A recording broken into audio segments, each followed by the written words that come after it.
नमस्कार मित्रांनो, आमच्या चॅनलवर नवीन असाल तर चॅनलला नक्की सबस्क्राईब करा, म्हणजे तुम्हाला मालिकेचे नवनवीन एपिसोड सर्वात अगोदर पाहायला मिळतील.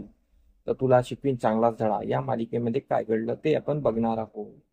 इकडे शाळेमध्ये सर्वांचा पगार, शिक्षकांचा पगार झालेला असतो, त्यामुळे अक्षराही खूप खुश असते आणि ती ओंकारला कॉल लावते आणि बोलते की शाळेतल्या सर्व शिक्षकांचा पगार झाला आहे, मला अधिपतींना थँक्यू म्हणायचं आहे.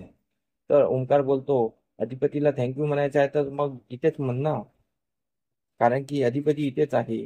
तर अक्षरा बोलते, ठीक आहे. तर ओंकार हा अधिपतीच्या कानाला फोन लावतो आणि अक्षरा अधिपतीचे गुणगान गात असते आणि बोलते, अधिपती, मी तुमच्यावर खूप प्रेम करते आणि मलाही माहिती आहे तुम्ही माझ्यावर प्रेम करता. पण आपल्या आयुष्यात असं काही घडलेलं आहे की ते आपल्याला निष्पत्ता येत नाही आहे, की ते कोणामुळे घडलं आपल्याला माहित नाही आहे. पण मी तुमच्यावर खूप प्रेम करते आणि थँक्यू सो मच, तुमच्यामुळे या सर्व शिक्षकांचा पेमेंट झालेला आहे. आणि अक्षरा फोन ठेवते. अधिपतीच्या मनात वाटत असते की मास्तरीनबाई तर माझ्यावर एवढं प्रेम करतात, अगोदर तर मी पण करतो तर मास्तरीनबाई पण करतात, पण मास्तरीनबाईंनी नोटीस का पाठवली? कोणीतरी तिसरा व्यक्ती आहे ज्यांनी हे नोटीस पाठवलेली आहे आणि आमच्या मधात हे दिवाळ उभी केलेली आहे, असं अधिपतीला वाटत असतं. इकडे भुवनेश्वरीने वकिलाला घरी बोलवलेलं असतं आणि भुवनेश्वरीचा विचार असतो की अक्षरा आणि अधिपतीचं लवकरात लवकर डिवोर्स व्हावं, म्हणून ती प्रयत्न करत असते. तिला अक्षराला लवकर लवकर या घरातून हाकलायचं असतं, म्हणून तिने त्या वकिलाला बोलवलेलं असते. इकडे अक्षरा घरी जायला निघत असते, तेवढ्यात इराचा फोन अक्षराला येतो आणि इरा अक्षराला नाही ते बोलत असते आणि बोलत असते की तुझ्यामुळे बाबांवर खूप मोठं डोंगर पसरलेलं आहे, घरी कर्जदार येत आहे आणि बाबाला पैसे मागत आहे. अगोदर तू नव्हती तर बाबाचं जेवढे पैसे होते तेवढ्यामध्ये घर चालत होतं, पण आता तू आल्यामुळे बाबाचा खर्च वाढलेला आहे, बाबाला एफडी तोडायला लागत आहे, बाबा बँकेत एफडी तोडायला गेले आहे. तर ला खूप शॉक होतो. अक्षरा बोलते, तू काय बोलती आहे? तर इरा बोलते की हे सर्व अधिपतीमुळे घडलेलं आहे. आणि अक्षरा बोलते, ते तुझे भाऊजी आहे. ते इरा बोलते, ते माझे भाऊजी नाही आहे, ते त्यांनी डिवॉर्स नोटीस तुला पाठवली म्हणजे ते माझे भाऊजी नाही आहे, म्हणून मी अधिपतींना भाऊजी मानत नाही. त्या व्यक्तीमुळे हे सगळं घडलेलं आहे आणि बाबाच्या डोक्यावर टेन्शन आलेलं आहे. ती खूप काही बोलत असते. तर मग अक्षरा इराचा फोन ठेवते आणि बाबाला फोन लावते आणि बोलते, बाबा, माझा पेमेंट आत्ताच नुकता झालेला आहे आणि तुम्ही एफडी तोडू नका. तर बाबांना पण खूप खुशी झालेली असते. बाबा बोलते, हे कशामुळे झालं? तर अक्षरा बोलते, ऑफकोर्स हे अधिपतीमुळेच झालं असावे, कारण की तेच एक आहे ज्यांनी हे पेमेंट केलेले आहे आणि शाळेवर बंदी रोखलेली आहे, कारण की असं कोणीच करू शकत नाही अधिपतीशिवाय. तर बाबांना पण खुशी झालेली असते. तर अक्षरा फोन ठेवते. इकडे घरी लेनदार आलेले असतात आणि इरा तिथेच असते. इरा लेनदाराशी बोलत असते आणि बोलत असते की बाबा येतच आहे आणि तुमचा 1-2 दिवसात पेमेंट करून टाकेल.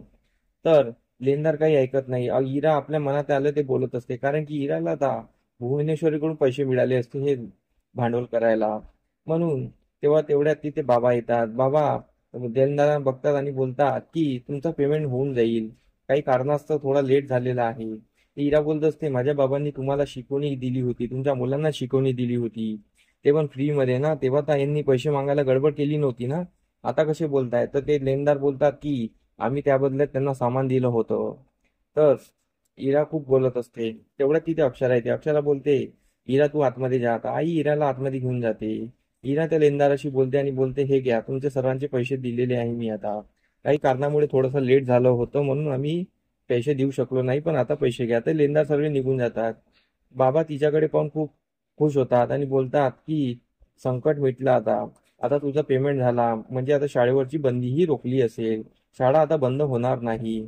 इकडे शाळेमध्ये सर्व शिक्षक वर्ग आणि फुलपगारे बसलेले असतात. ते अक्षराचे खूप कौतुक करत असतात, अक्षरामुळे आमचं पेमेंट झालेलं आहे. मग अक्षराला ते फोन लावतात. अक्षरा बोलते, हे माझ्यामुळे नाही, हे सर्व अधिपतीमुळे झालेलं आहे, अधिपतीला तुम्ही थँक्स म्हणावं. तर फुलपगारे बोलतो, अधिपतीला म्हणावं या तुम्हाला म्हणावं, दोघांना एकच आहे ना? तर अक्षरा बोलते, नाही, अधिपतीला तुम्ही थँक्स म्हणा, कारण की हे त्यांच्याचमुळे घडून आलेलं आहे. तर मग फुलपगारे खुश होतात आणि अक्षराचे अभिनंदन करतात आणि अधिपतीचेही अभिनंदन करतात. तर इकडे अधिपती फॅक्टरीमध्ये बसलेला असतो, त्यांची मीटिंग चालू असते. अक्षरा अधिपतीला परत फोन लावते, म्हणजे ओंकारला फोन लावते. ओंकार फोन उचलतो आणि बोलतो की अधिपती मीटिंग मध्ये बिझी आहे. तर अक्षरा बोलते, मला त्यांना थँक्स म्हणायचं आहे, कारण की माझा पण पेमेंट झालेला आहे म्हणून मी थँक्स म्हणायला कॉल केला होता. तर ओमकार बोलतो की त्याला तू डायरेक्ट फोन करून म्हण ना. तर अक्षरा बोलते नाही, तुम्ही नाही म्हणू शकत, तुम्ही सांगून द्याल. तर ओमकार बोलतो ठीक आहे. मग फोन ठेवल्यानंतर अधिपती आतमध्ये येतो. अधिपती ओमकारला विचारतो, मास्टरबाईचा कॉल कशाला आला होता? तर ओमकार बोलतो तुला थँक्स म्हणायला. तर अधिपती बोलतो थँक्स वगैरे कशाला म्हणायला, माझे जे कर्तव्य होतं ते मी केलं. आणि असं थँक्स म्हणून दाखवावं हे मला आवडत नाही.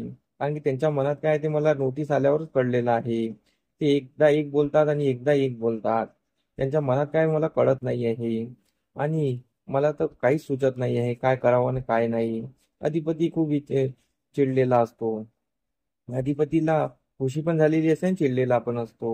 आणि इथेच आजचा भाग संपतो. तर आमचा एपिसोड कसा वाटला मला कमेंट करून नक्की सांगा. धन्यवाद.